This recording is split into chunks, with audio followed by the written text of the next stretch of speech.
अदानी जी के हाथ में। जम्मू कश्मीर जाइए, वहां पे सेब का बिजनेस अदानी जी के हाथ में हो। और आप अपने हर भाषण में ओबीसी शब्द का प्रयोग करते हो, तो फिर आप ओबीसी कास्ट सेंसस से, जाति जनगणना से इतना क्यों डरते हो? नरेंद्र मोदी जी कहते हैं ओबीसी की सरकार चलाते हैं। की सरकार आदिवासियों से, गरीबों से बिना परमिशन। हिंदी भी जरूरी है, छत्तीसगढ़िया भी जरूरी है, और अंग्रेजी से आप पूछ लीजिए, जो स्टेट से 24 घंटा कहते हैं कि भैया अंग्रेजी खराब है, सिर्फ हिंदी होनी चाहिए। मैं प्रधानमंत्री मोदी नहीं, जो वादा करता हूं पूरा करके दिखाता हूं, तेलंगाना में बोले राहुल गांधी। कांग्रेस सांसद राहुल गांधी ने आज तेलंगाना विधानसभा चुनाव के मद्देनजर एक जनसभा को संबोधित किया। इस दौरान उन्होंने बीजेपी और सीएम केसीआर पर जमकर निशाना साधा। तेलंगाना विधानसभा चुनाव के मद्देनजर राहुल गांधी आज तेलंगाना के दौरे पर हैं। यहां नगर कुर्न में उन्होंने एक जनसभा को संबोधित किया। इस दौरान गांधी ने प्रदेश के सीएम केसीआर पर जमकर निशाना साधा। उन्होंने कहा कि हमने तेलंगाना का सपना देखा था। सपना था कि तेलंगाना की जनता इस प्रदेश में राज करे, लेकिन पिछले 10 साल से तेलंगाना की जनता नहीं, सिर्फ एक परिवार का प्रदेश में राज है। यह परिवार मुख्यमंत्री का है। राहुल गांधी ने अपने संबोधन में कहा कि सीएम केसीआर पहले मुख्यमंत्री पद को बाय बाय बोलेंगे, फिर उनसे जनता से लूटे गए पैसे पर सवाल पूछा जाएगा। उन्होंने कहा कि प्रदेश की जनता का जितना पैसा केसीआर ने लूटा है, उतना पैसा कांग्रेस पार्टी आपकी जेब में वापस डालने जा रही है। राहुल गांधी यहीं नहीं रुके, उन्होंने केंद्र सरकार और बीजेपी को भी निशाने पर लिया। कांग्रेस नेता ने कहा कि हम पूरे देश में बीजेपी का टायर पंचर करने जा रहे हैं। पहले हम तेलंगाना, मध्य प्रदेश, राजस्थान और छत्तीसगढ़ में जीतेंगे, फिर 2024 में देश जीतेंगे। बीजेपी के नेता तेलंगाना में आकर कहते हैं कि अगर हमारी सरकार तेलंगाना में बनेगी तो हम ओबीसी मुख्यमंत्री बनाएंगे। राहुल गांधी ने कहा कि अरे भाई, यहां आपको 2% वोट मिलेगा, मुख्यमंत्री कैसे बनाओगे? गांधी ने पीएम मोदी को निशाने पर लेते हुए कहा कि मैं प्रधानमंत्री नरेंद्र मोदी नहीं हूं, जो वादा करता हूं तो उसे पूरा करके दिखाता हूं। पीएम नरेंद्र मोदी ने कहा था कि पीएम बनाइए, 15 लाख रुपए हर बैंक खाते में डालूंगा। आपके खाते में 1 रुपया नहीं आया और अडानी के बैंक खाते में लाखों करोड़ों रुपए चले गए। आपको बता दें कि तेलंगाना में एक चरण में पूरे राज्य में 30 नवंबर को वोट डाले जाएंगे, वहीं 3 दिसंबर को चुनावी नतीजे आएंगे। Bureau report, यस्ट India news. वो कानून अदानी जी की मदद करने। हिमाचल प्रदेश में आप जाइए, सेब का पूरा बिजनेस अदानी जी के हाथ में। जम्मू कश्मीर जाइए, वहां पे सेब का बिजनेस अदानी जी के हाथ में। तो जो भी वो करते हैं, अदानी जी के लिए, देश के सबसे बड़े 2-3 उद्योगपतियों के लिए करते हैं। और जो भी हम करते हैं, हम किसानों के लिए करते हैं, मजदूरों के लिए करते हैं, आदिवासियों के लिए करते हैं, दलितों के लिए करते हैं, पिछड़ों के लिए करते हैं। सीधी सी बात, मनरेगा देख लीजिए। हम मनरेगा लाए, लोकसभा में प्रधानमंत्री ने देश के सब मजदूरों का अपमान किया, कहा कि मनरेगा बिल्कुल बेकार प्रोग्राम है। भोजन का अधिकार हम लाए, कर्जा माफी हमने की। क्यों? क्योंकि हम जानते हैं कि जब तक हम गरीबों की मदद नहीं करेंगे, कमजोर लोगों की मदद नहीं करेंगे, तब तक ये देश खड़ा नहीं हो सकता, ये देश प्रगति नहीं कर सकता है। अब देखिए, छत्तीसगढ़ में हमने वायदा किया था 2,500 रुपए प्रति क्विंटल। सही बात है? सही बात है ना? आज क्या रेट है? आज 2500 है क्या? कितना ज्यादा? कितना है? 2640। और यहां सारे लोग जानते हैं कि आज 2640 है। कांग्रेस पार्टी ने वायदा किया था 2,500 का, और आने वाले समय में जाके वो 3,000 तक पहुंचेगा। सब जानते हैं, पूरा प्रदेश जानता है। अब इसका क्या फायदा है? सबसे पहले किसानों की मदद होती है, मजदूरों की मदद होती है। अब जब किसान के जेब में पैसा आता है, वो उस पैसे का इस्तेमाल गांव में करता है, गांव में वो अपना पैसा डालता है, कुछ खरीदता है और पूरी गांव की अर्थव्यवस्था बढ़ती है। बीजेपी की सरकार क्या करती है? वही पैसा जो हम किसान को देते हैं, 2,500 प्रति क्विंटल लाखों किसानों को हमने जो दिया, वही पैसा बीजेपी अदानी को दे देती। क्या अदानी अपने पैसे को गांव में डालता है? क्या अदानी अपने पैसे को गांव में खर्च करता है? क्या नहीं।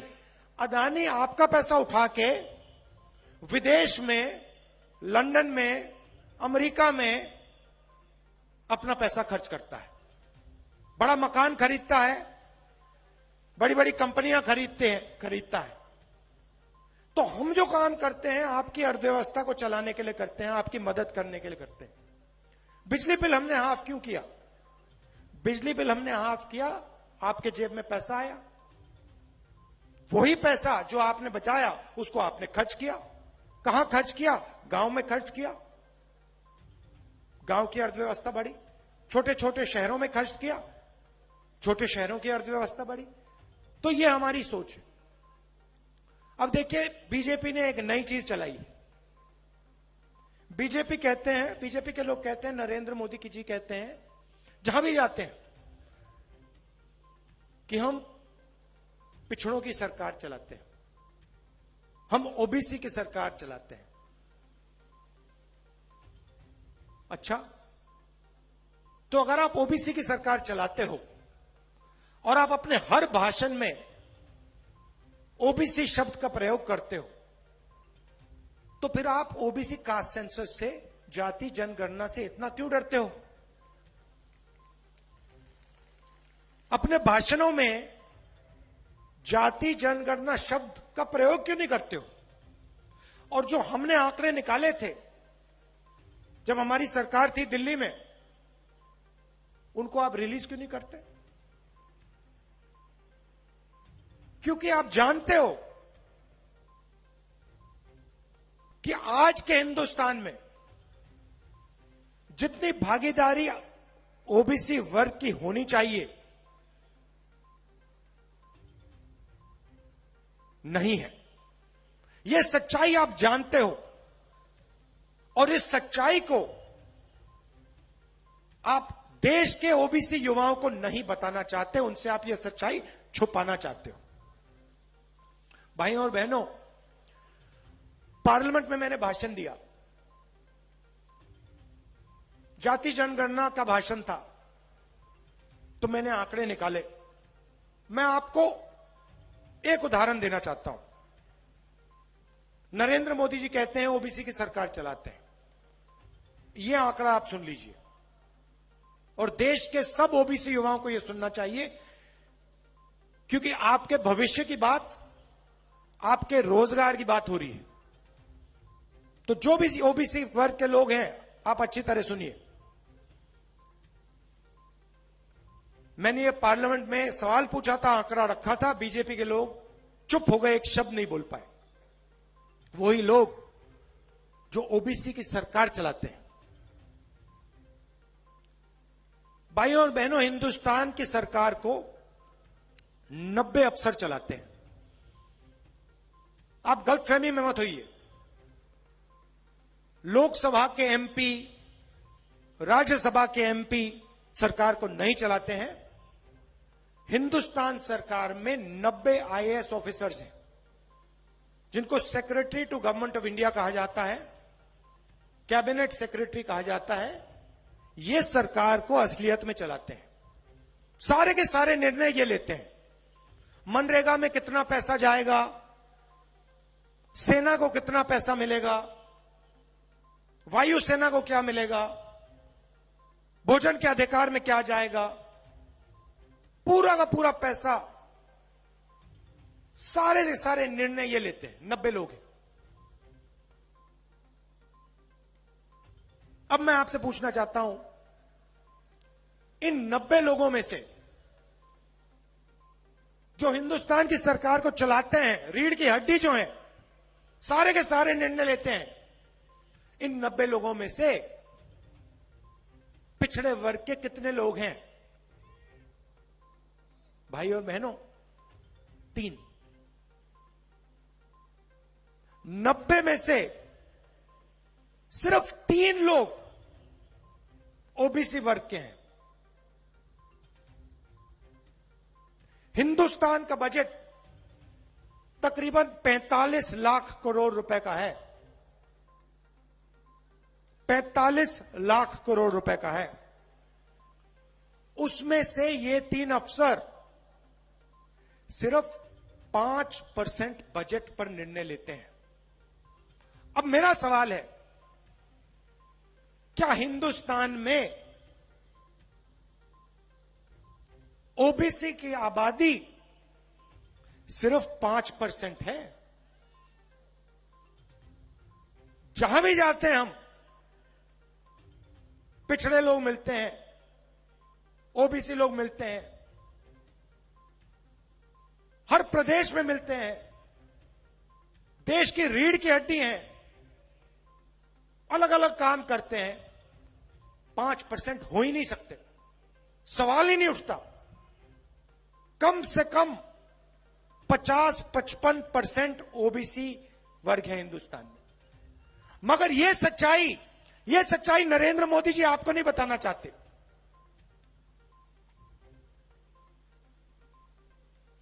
ओबीसी वर्ग को जागरूक होना पड़ेगा। आपको ठगा जा रहा है। आपकी आबादी 50% से ज्यादा है, मगर हिंदुस्तान को चलाने में आपको 5% भागीदारी भी नहीं मिल रही। और जब मैंने यह सवाल नरेंद्र मोदी जी के सामने पूछा, और मैं आज फिर पूछ रहा हूं, नरेंद्र मोदी जी, आपने इस सवाल का जवाब क्यों नहीं दिया कि हिंदुस्तान में 50% ओबीसी वर्ग है, उनको 5% बजट में भागीदारी मिल रही है। आप 24 घंटे कहते हो ओबीसी की सरकार चला रहा हूं, आप झूठ कहते हो। आपकी सरकार ओबीसी की सरकार नहीं है, और यह बात हर ओबीसी युवा को समझनी होगी। मैं आपके भविष्य की बात कर रहा हूं। आपके साथ नरेंद्र मोदी जी और बीजेपी अन्याय कर रहे हैं, और पहला कदम आपके लिए, पहला कदम जाति जनगणना है। उसके बाद पूरे देश को पता लग जाएगा ओबीसी की आबादी, सच्ची आबादी कितनी है। नरेंद्र मोदी जी अपने एक भी भाषण में यह बात नहीं उठाते। प्रेस वाले तो उनसे सवाल पूछ नहीं सकते, प्रेस कॉन्फ्रेंस तो कभी करते नहीं है। मगर अगर आप कभी उनकी मीटिंग में, जो टीवी पे देख रहे हैं ओबीसी युवा, आप कभी उनकी मीटिंग में जाओ तो उनसे आप एक सवाल पूछो, चिल्ला के पूछो, नरेंद्र मोदी जी, आप जाति जनगणना से क्यों डरते हो? कांग्रेस पार्टी ने जो जाति जनगणना के जो आंकड़े थे वो निकाले, उनको आप रिलीज क्यों नहीं कर रहे हो? यह सवाल आप पूछिए, ओबीसी युवा आप पूछिए, आपके भविष्य की बात। और मैं आपको बता रहा हूं, सिर्फ छत्तीसगढ़ के ओबीसी युवाओं को नहीं, पूरे देश के हर ओबीसी युवा को, कि हम यह अन्याय नहीं होने देंगे। जाति जनगणना को हम आपके लिए जल्दी से जल्दी करवा देंगे। दिल्ली में सरकार आएगी, जैसे हमने यहां कहा था, 2 घंटे में काम शुरू हो जाएगा। और छत्तीसगढ़ में सरकार आएगी तो छत्तीसगढ़ की सरकार जाति बेस्ड सर्वे करवाएगी और सच्चाई आपके सामने रख देगी। मैंने पिछड़ों की बात की, मैं आदिवासियों की भी बात करना चाहता हूं। अब देखिए, हम आदिवासियों को आदिवासी कहते हैं। आपने देखा होगा बीजेपी के लोग आदिवासी नहीं कहते, क्या कहते हैं? वनवासी शब्द का प्रयोग करते हैं। शब्दों में बहुत कुछ छुपा होता है भाइयों। वनवासी और आदिवासी बिल्कुल अलग चीजें हैं। आदिवासी का मतलब वो लोग जो हिंदुस्तान के पहले मालिक थे। मतलब ये जो पूरी की पूरी जमीन है, उनके ओरिजिनल मालिक जो इस देश में पहले रहते थे, उनको हम आदिवासी कहते हैं। इस शब्द का मतलब, इस शब्द के अंदर छुपा हुआ मतलब कि आदिवासियों को जमीन का अधिकार मिलना चाहिए। और आदिवासियों की जो संस्कृति है, जो उनका इतिहास है, जो उनका जल है, जो उनका जंगल है, उनकी जमीन है, उसकी रक्षा की जानी चाहिए और उसके हक आदिवासियों को मिलने चाहिए, क्योंकि वो हिंदुस्तान के पुराने पहले मालिक हैं। यह है आदिवासी शब्द का मतलब। वनवासी का दूसरा मतलब है। वनवासी शब्द का मतलब यह नहीं है कि आप हिंदुस्तान के पहले मालिक थे। वनवासी शब्द यह नहीं कहता है कि आपको हक मिलना चाहिए। वनवासी शब्द का मतलब यह है कि भैया आप लोग जंगल में रहते हो। यह फर्क है दो शब्दों में। वनवासी शब्द हिंदुस्तान के आदिवासियों का अपमान है, आप पर आक्रमण है, आपकी संस्कृति पर, आपकी हिस्ट्री पर, आपकी अलग अलग भाषाओं पर यह शब्द आक्रमण है। सच्चा शब्द आदिवासी। अब आदिवासियों के लिए कांग्रेस पार्टी ने क्या किया और बीजेपी क्या करती है? आपने देखा होगा कुछ ही महीने पहले मध्य प्रदेश में एक आदिवासी युवा पर बीजेपी के एक नेता ने पेशाब किया। आपने देखा, वीडियो देखा आपने? यह इनकी सोच है। हमने क्या किया? हम पैसा कानून लाए, आपकी जमीन पर आपको अधिकार दिया, और पैसा कानून और आदिवासी बिल में साफ लिखा था कि अगर आपको आदिवासियों से जमीन लेनी है तो बिना ग्राम सभा से पूछे आप जमीन नहीं ले सकते। यह सबसे जरूरी बात है। मतलब चाहे वो कोई भी हो, अदानी हो, कोई भी हो, अरबपति हो, अगर उसे आदिवासियों से जमीन लेनी है तो आदिवासियों से पूछकर, ग्राम सभा से पूछकर परमिशन लेकर जमीन ली जा सकती है, नहीं तो नहीं। बहुत बड़ा काम था। बीजेपी ने क्या किया? ये जो परमिशन लेने की जरूरत थी, ग्राम सभा से परमिशन लेने की जरूरत थी, इसको उन्होंने रद्द कर दिया। पैसा कानून और आदिवासी बिल को उन्होंने अंदर से खोखला कर दिया। छत्तीसगढ़ में आपकी जमीन नहीं ली जा सकती, क्योंकि हम यहां खड़े हैं, सोनिया जी खड़ी हैं, खारगे जी खड़े हैं, मैं खड़ा हूं, आपके चीफ मिनिस्टर टीएस सिंहदेव, हम सब खड़े हैं, नहीं ले सकते। मगर बाकी देश में नरेंद्र मोदी, उनकी सरकार आदिवासियों से, गरीबों से बिना परमिशन लिए जमीन छीन लेती है।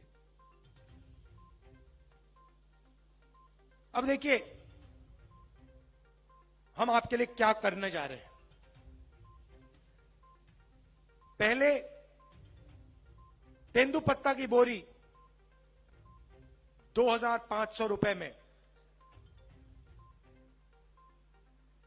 की थी, अब हम उसको 4,000 रुपए करने जा रहे हैं। आपके जो माइनर फॉरेस्ट प्रोडक्ट्स हैं, जो जंगल में उगते हैं, उसके लिए 10 रुपए एक्स्ट्रा हम एमएसपी देने जा रहे हैं। अच्छा, एक और बात, बहुत जरूरी बात, जहां भी बीजेपी के नेता जाते हैं वो हिंदी की बात करते हैं, कहते हैं हिंदी सबसे जरूरी भाषा है, और कहते हैं कि देखिए छत्तीसगढ़ी और अंग्रेजी जरूरी भाषाएं नहीं है। हमारी सोच अलग है। हम कहते हैं हिंदी भी जरूरी है, छत्तीसगढ़िया भी जरूरी है और अंग्रेजी भी जरूरी है। क्यों? क्यों? अगर आपको छत्तीसगढ़ में बातचीत करनी है तो आप छत्तीसगढ़िया का प्रयोग करोगे। अगर आपको यूपी में बात करनी हो, आप यूपी जाओ, मध्य प्रदेश जाओ, तो हिंदी काम आएगी। और अगर आप बाकी दुनिया के लोगों से बात करना चाहो, कोई टूरिस्ट आए उससे आप बात करना चाहो, कोई बड़ी कंपनी का मालिक अमेरिका से आए उससे आप बात करना चाहो, तो फिर अंग्रेजी चलेगी। तो हम चाहते हैं कि आप जहां भी जाओ आप भाषा का प्रयोग कर पाओ और उसका फायदा उठा पाओ। अब आप एक काम कीजिए, किसी भी बीजेपी के नेता से आप पूछ लीजिए, जो स्टेज से 24 घंटा कहते हैं कि भैया अंग्रेजी खराब है, सिर्फ हिंदी होनी चाहिए,